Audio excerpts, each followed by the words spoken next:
a road which has been turfed over, and they start a uphill climb.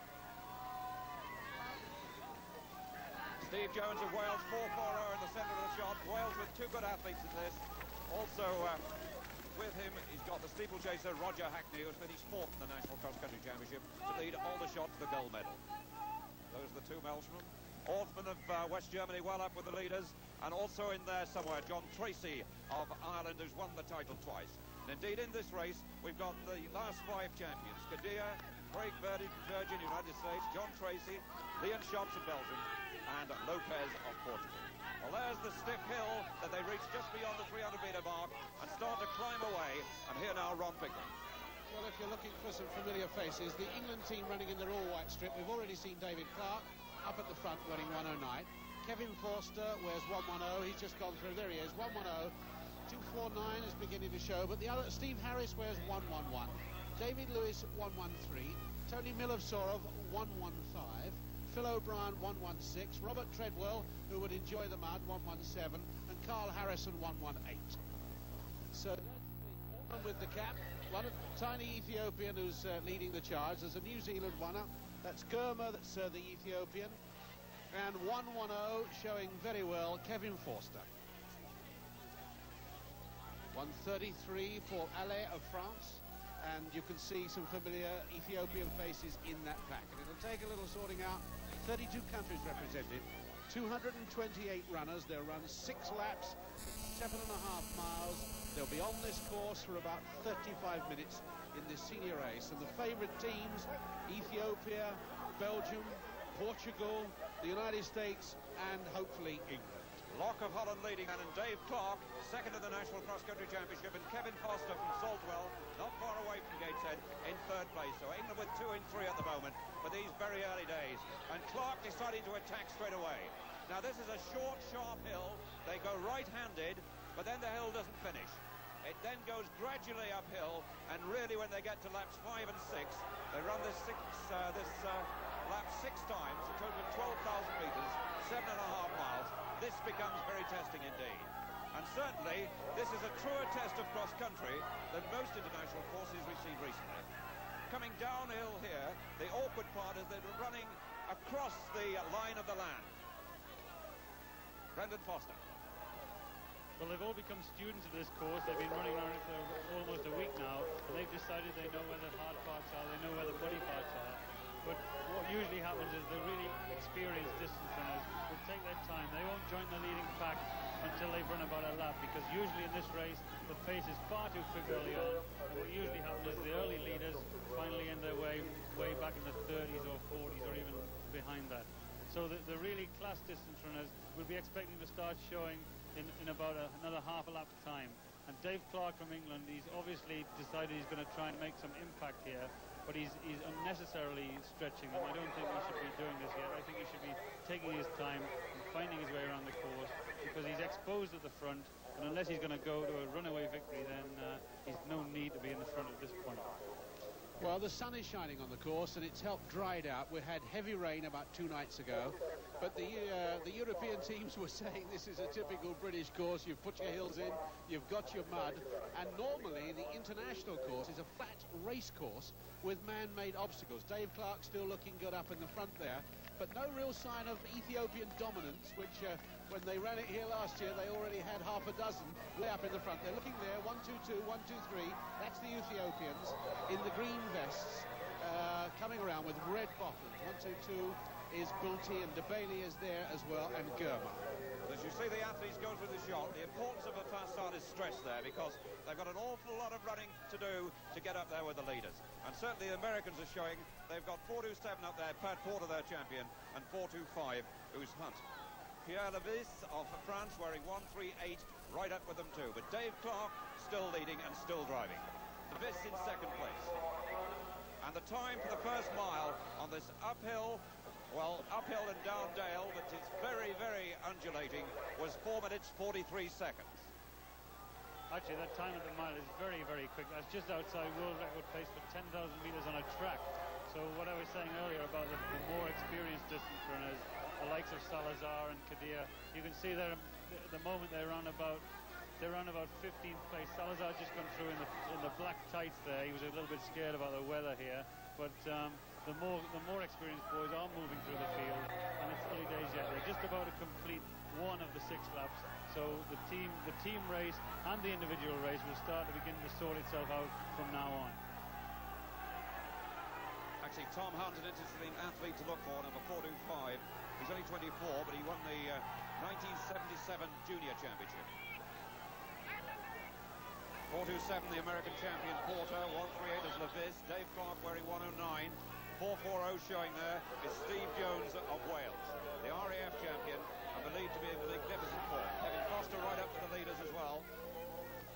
Well, just to say that this English team have been written down a bit, but historically, England have only twice been out of the first 3 in the men's event. In 73 when they were 5th, and in 81 when they were 6th. They've always had a marvellous tradition. You can see the English rose being carried on a few chests there.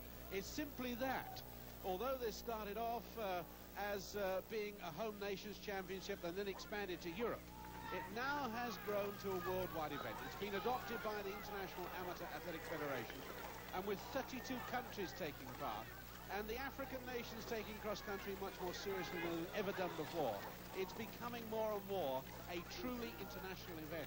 And Gateshead are staging a truly international event, and they're to be congratulated on the way that they've organised this, because it really has been superb. The Americans seem to be packing quite well, and the Ethiopians, after the first 2 or 3 that we saw going through, are in the first 20. It's hard to find the rest of their placing athletes.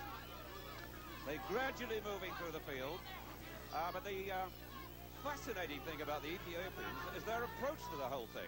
They arrived here on Friday, immediately went on the course and ran a time trial to choose their team, and it was pretty difficult as well. They've got 1 to drop. They brought 10 athletes, and in fact they made them race on Friday to decide who should be dropped. Talking about them doing a time trial like that, it's very, very unusual. I mean, European runners can hardly understand the way they approach their thing, but it doesn't really seem to do them any harm at all. And in fact, I was speaking with Mirit Yifter last night, the Olympic 5 and 10,000 meter champion, and he was telling me he's not as fit as he had been, but this is the strongest Ethiopian team he's ever known. This is the best team he's ever been part of. And he said, really, the only reason I'm here is to help Ethiopia collect the team title for the 3rd time in our 3rd attempt.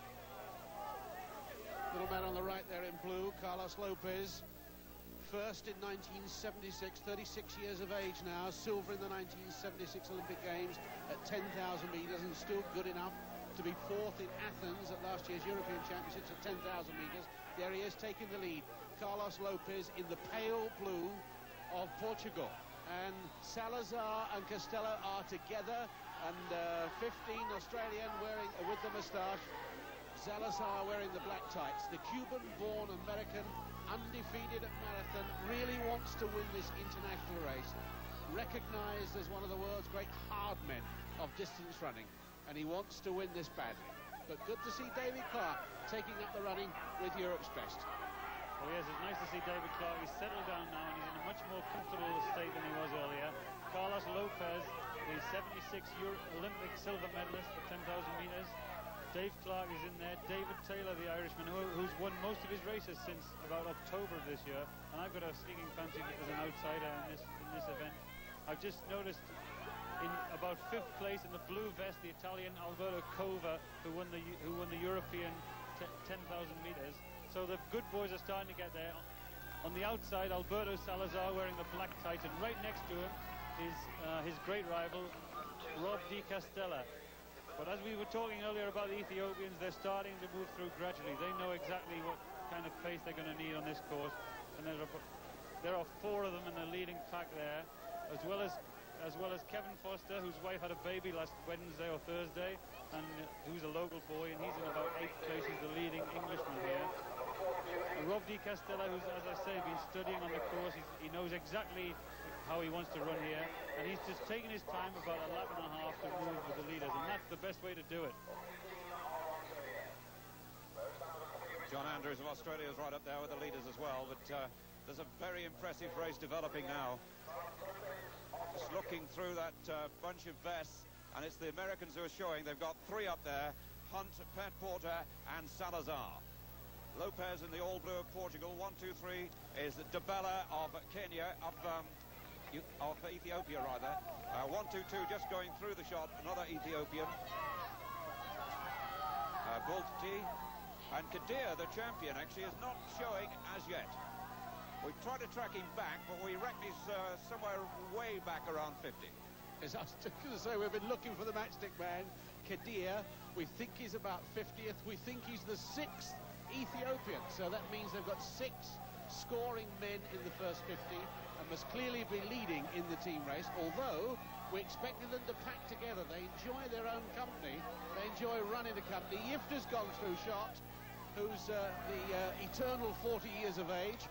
There he is, Mirit Yifter, double Olympic champion, absolutely incredible. And Yifter is at the tail end of the Ethiopian team, so they're still up there as far as the team race is concerned, but it's much closer and much wide open, much more open than we thought it would be.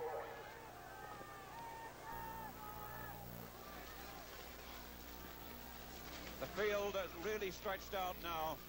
Looking back from the leader to the tail ender, there must be a gap now of some 600 metres. Australians have got 1 or 2 forward, but nothing like the 6 they require of their 9 athletes. De Castella going through, and Salazar, the world's #1 marathon runner, following him. And the Americans with 3 and 10 there. 4.27, Pat Porter, their champion. 1.85 is Cova, 2.93 is Lopes. 1.23 is Debele of Ethiopia. 4.28 is Salazar, another Portuguese athlete going through there. 2.89 as Canario, and the Portuguese too have got quite a number of athletes up in these early stages. Coming round now to complete the second lap and going out into the country for the 3rd time. And remember, it's 6 laps before they turn into the finishing funnel. Talking about the team race, everyone was giving it to Ethiopia without a run, actually, and it doesn't seem to be working out to their advantage so far. Maybe they're not used to the cold wind that's blowing here. Maybe they don't like the mud too much, because I noticed they seem to be running to the outside on the course. Moving through, they are running well, but I think team-wise they're definitely going to have a race on. There we see the lowest point of the course, which is really the muddiest. That's the toughest part. You'll notice some of the athletes are keeping to the right outside so that they don't have to run right through the middle of the mud. But I would think that anyone who's got any serious intentions of trying to land this individual title has got to be in that leading group now. And I noticed just on the edge of the group, again in the black tights, Alberto Salazar, who has Alberto was telling me he has clear plans for this race, and it's already going towards his plan. He said he would take his time to move to the leading group. That is obviously the best way to run, because then you don't expend too much energy bursting early on. Alberto is on the outside, and what he's decided is that he's going to use bursting and surging tactics. Last year he felt he made a mistake, and he kept the pace pretty comfortable, pretty level all the way around. He felt that played to the advantage of Kadir particularly. He felt it played advantage to the other athletes, but Salazar is moving there nicely, and I would expect him to start showing up right in the front. Some unusual colours here. The reds all together. The Americans looking good because Pat Porter's up there, 4.27. Thomas Hunt, a previous Jura winner, 4.25. And of course we know that Salazar wearing 4.28. So look for the Americans all in red. The Ethiopians there are 2 going through in the green top and the red shorts. And just for a word on how the team is going, here's Stuart Story. Well, with the Ethiopians with 6, I make it in the first 46. They must